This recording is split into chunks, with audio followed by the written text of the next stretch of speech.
That is the footage from most recent attacks on Ukraine. Waves of Russian drones and missiles rained down the cities. On the Ukrainian radars, dozens of huge targets, as if the skies were filled with bombers and rockets. But many of these signals are nothing more than a cheap drones carrying a special device that changed the rules of the game. While Ukraine's air defense fire off missiles worth millions of dollars, the real drones slip through. In modern warfare, it's not enough to disappear from radar. Sometimes the key is to appear where you don't exist. This is the world of radar decoys, technologies that trick your enemy into shooting at ghosts. There are many ways to fool the radar, from passive tricks like strips of foil to active jamming systems, but today we'll explore one of the most fascinating examples, the so-called Lüneburg Sphere. According to Defense Express, Ukraine was the first to deploy radar decoys equipped with Lüneburg spheres on a large scale, starting as early as 2022. By October 2024, Russian forces began actively using their own decoy drones, named Parodia and Gerbera. Built from plywood and fitted with Lüneburg lens, these drones create fake radar targets, overwhelming Ukrainian air defense and draining their missile supplies. According to Defense Express, in some mass launches, as many as 50% of drones are fakes. A decoy costs hundreds of dollars, a missile costs hundreds of thousands or even $1 million. The economy is deadly. Fire at an illusion, you're literally destroying yourself. Now both sides are fighting with deception. In principle, nothing new. The Lüneburg Sphere is not a new invention. German physicist Rudolf Lüneburg proposed this type of lens in 1944.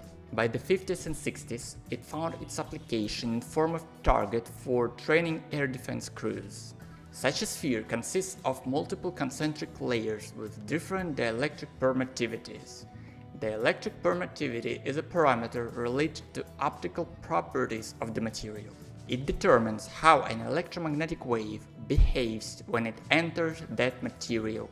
When the radar wave hits the sphere, each layer bends it differently, causing the wave to gradually curve inward and ultimately reflect back towards the source. The radar then receives a powerful signal as if it were detecting a large aircraft or missile.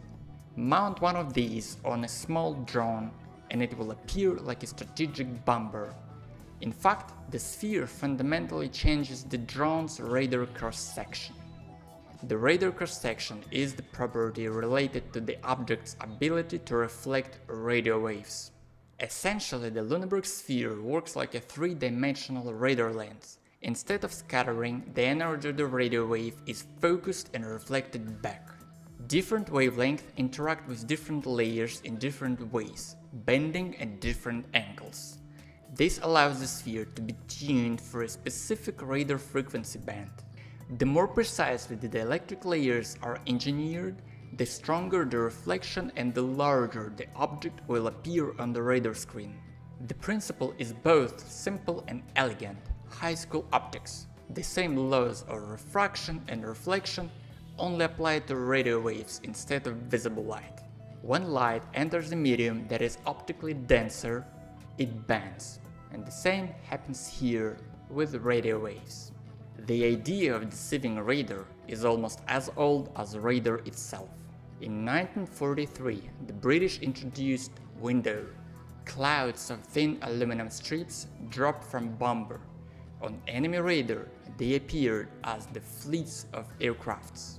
German gunners wasted fire on empty skies while real bombers carried out their missions.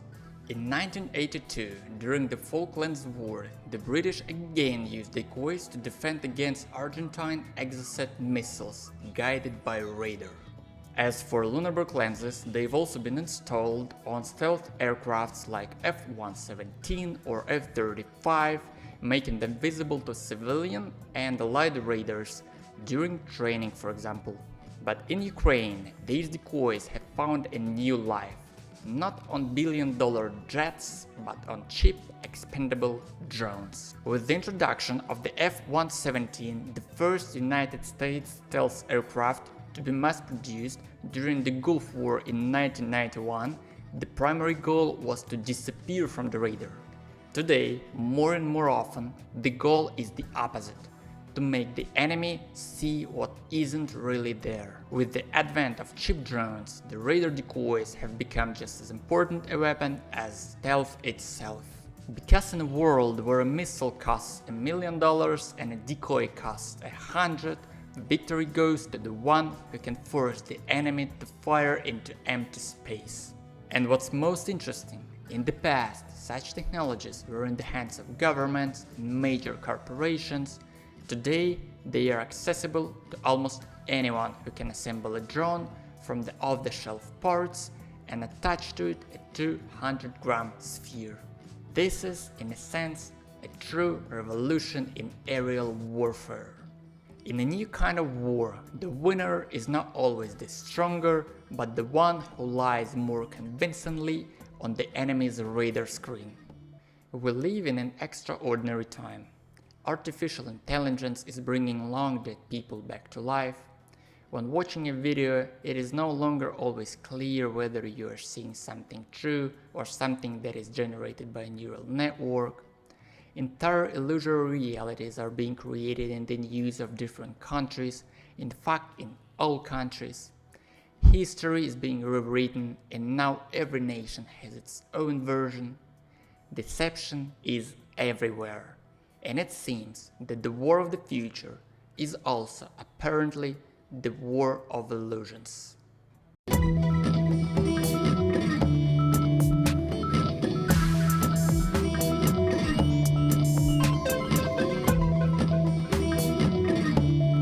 Thank you for watching this video. If you liked it, hit the like button. If not, then dislike button.